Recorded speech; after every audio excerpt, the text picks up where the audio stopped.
Hello everyone, today I'm going to show you how to design a social media post using a Canva template.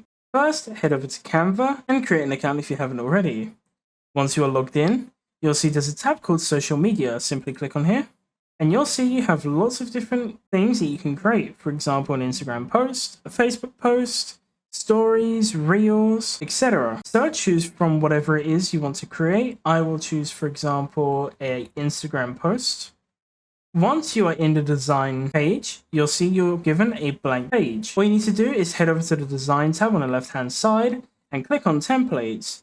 From here, you're given lots of different templates to choose from. As you can see, I'm scrolling and it still comes up with more. So choose from any of the templates that catches your attention. And now you'll see it's brought here to my post. From here, you can then change certain things. For example, what's written on here, depending on what you have.